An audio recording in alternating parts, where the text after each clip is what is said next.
Good morning, Tigers. I'm Ethan. And I'm Kendall, and here's Gabby with the pledge.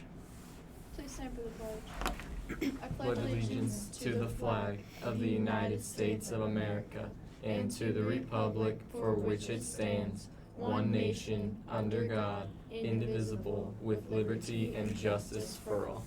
Now back to the notes. Junior high cheerleading will begin Monday, November 4th at 3:15. We're going to extend Tiger Pride by 5 minutes today so Mr. Jordan can announce the winners of the senior superlatives during the pep rally. The bell will ring at 2:22 to end 8th period. And happy birthday to Vincent Ulrey. Our red ribbon statistic for the day is, nationwide, the drug overdose rate has more than doubled during the past decade among people aged 12 to 25. Furthermore, teen drug use can lead to fatal automobile accidents. A study found that half of the teen and young adult drivers who died in car crashes were using drugs, alcohol, or both. This is day 5, last day of the Red Ribbon Week. There will be a banner hung in the cafeteria all week. Week's over, but it's still here today. You can sign to pledge to be drug-free. Also, every day you participate in the theme of the day, you can enter and win a small prize. See Mrs. Adams at lunch to enter. We will randomly draw multiple names at the end of each day to receive a prize. There will also be 4 students, 1 boy and 1 girl from the middle school, and 1 boy and 1 girl from the high school, who will win most spirited for the entire week. And today is the Glow Pep Rally. You may wear your white or neon to glow with the black lights, as well as bring your own glow accessories. But they have to stay in your locker until the pep rally begins. Today's lunch is hamburgers, fries, mixed veggies, fruit, and your choice of milk. Monday's lunch is chicken nuggets. Monday's breakfast is French toast. Now here's Gwen with the weather.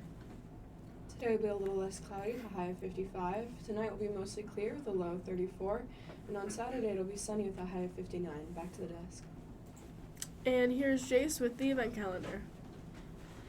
Today at 8:15 to 8:45, 4th and 5th grade honor roll assembly, 9 to 9:45 middle school honor roll assembly, 7 to 9 high school football versus Charter Village. Back to the desk. And a special thank you to Jake Spencer for supporting today's WGNN morning announcements. So Ken, as you can see by our turkey background, it is November 1st. It is November 1st. You know what that means, Kendall? What does that mean?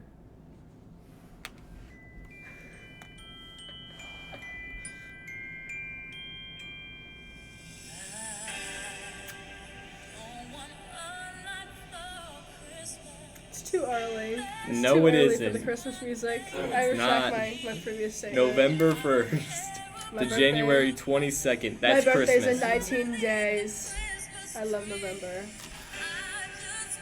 This is called pre-Christmas season.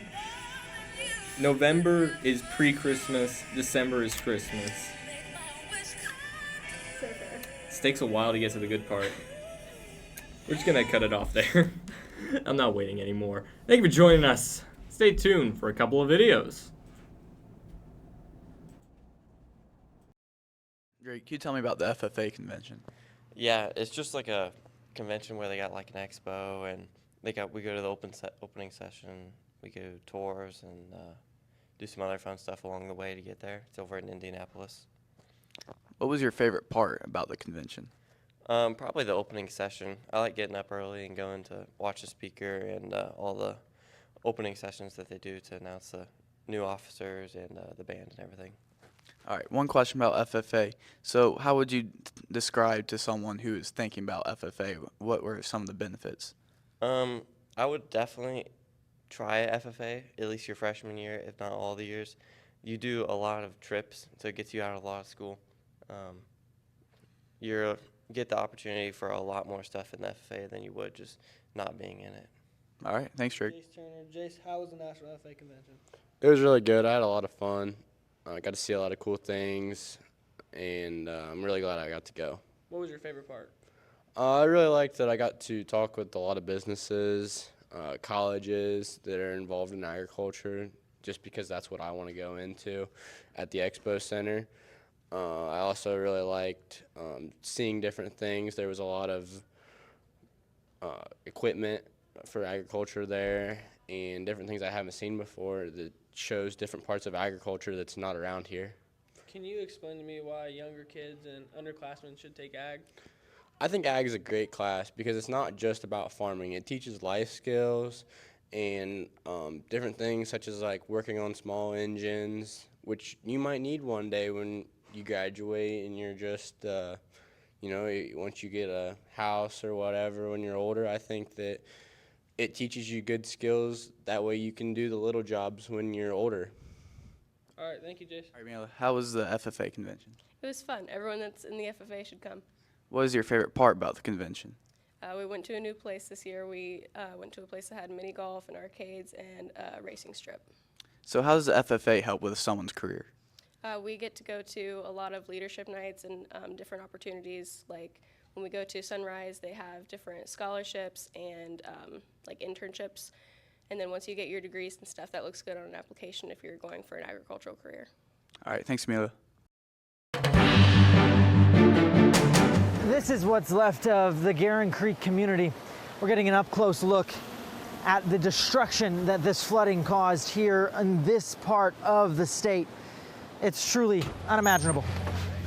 Guerin Creek Fire Chief Wade Wright is loading up to head back down the mountain. I've lived here all my life. Nothing like this before. His community is in ruins, and the search for those missing is ongoing. Wright is doing what he can to focus on his job as chief, despite losing multiple family members. Now, we still have our moments, but I try not to think about it right now because we got other things to take care of. The catastrophic flooding and mudslides ripped through last Friday with little notice, taking with it house after house. Oh my God. 2 women and their dog were inside one of these homes as it floated miles down the mountain. This is where it ended up. Somehow, they survived. Beg God, please, please come get somebody to help us. That church is now the place where those who have lost everything are showing their resilience, even setting up a Starlink connection to let loved ones know who is okay. The water rose so fast and got so strong that I just had to grab a post and hold on. And when it got up to about this close to the ceiling, I got worried that I was going to run out of air. In Guerin Creek alone, there are 5 urban search and rescue teams with dogs continuing to look for those who are missing. That's the reality, is that not everyone made it. Those who did are now faced with the little that's left of their community. A community wiped off the side of a mountain. Brett Neese, WRIL News, Guerin Creek. The WG National Honor Society has been moved to help this local church by starting a hurricane relief effort to benefit the community of Black Mountain, North Carolina. As you saw in the news clip, this picturesque landscape has been dramatically altered by Hurricane Helene, leaving Black Mountain among the hardest hit areas in western North Carolina. The community is still grappling with the aftermath, facing months, if not years, of recovery. Here's Eli representing our WG National Honor Society. Eli, what are the current living conditions of the residents of North Carolina? Gwen, residents continue to live under a declared local state of emergency. Just last week, they were able to get some water restored, but not for drinking or food prep. While highway repair has begun, many of the local roadways have been completely washed away or have been affected with numerous sinkholes. Whole businesses and homes were destroyed or received major damage. Many people in some cases have lost everything. Eli, how can our community help? The WG National Honor Society is asking you to please consider donating to our effort. Cold weather has arrived in the mountain areas. We are specifically requesting donations of blankets, coats, hats, gloves, and sweatshirts. We ask that these donated items be new or very gently used, clean, and in no need of repair, as our collection time is limited. You mentioned time is limited. When do you plan to start, and how long are you collecting? Our campaign will begin Monday, October 28th, and run through November 15th, with a delivery date to Black Mountain by November 24th. Do you have any closing words? Thank you in advance for helping us to bundle up Black Mountain.